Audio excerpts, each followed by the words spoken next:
আসসালামু আলাইকুম বন্ধুরা, দেখেন আজকে নতুন দিনের নতুন আরও রেসিপি নিয়ে আসলাম। শাক ভাজি, বেগুন ভাজি, 3 রকমের ভাজি বানাবো।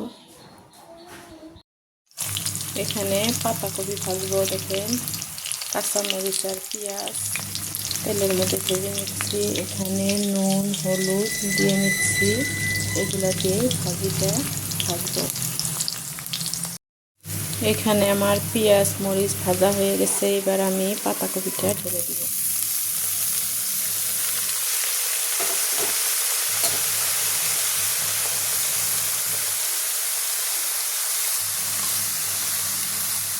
ভালো করে নাড়াচাড়া করে নিই। ভাজিটা আমার সুন্দরভাবে হয়ে গেছে, এবার নামিয়ে নেব।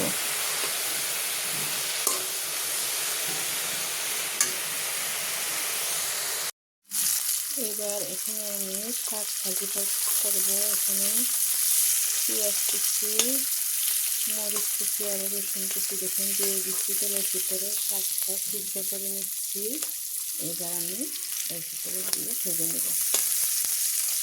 আমরা এইভাবে শাক ভাজি করি।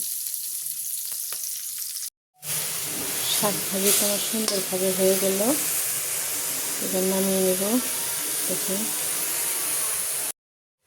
বন্ধুরা, দেখেন আমার রান্না বাড়া শেষ হয়ে গেল। এখানে বেগুন ভাজি করে নিচ্ছি, এখানে পাতাকপি ভাজি, এখানে শাক ভাজি। রান্না বাড়া শেষ হয়েছে, এবার অন্য কাম আপনারা দেখবেন। রান্না বাড়া শেষ হওয়ার পরে দেখেন কত বাসন বেড়েছে, এগুলো এখন আমি ধুবো সুন্দরভাবে।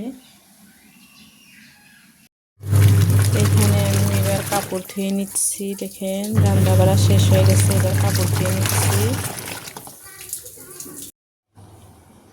বন্ধুরা ঘর ঠর মুছে নিলাম। দেখেন আপনারা ভালো থাকবেন, সুস্থ থাকবেন। আল্লাহ হাফেজ।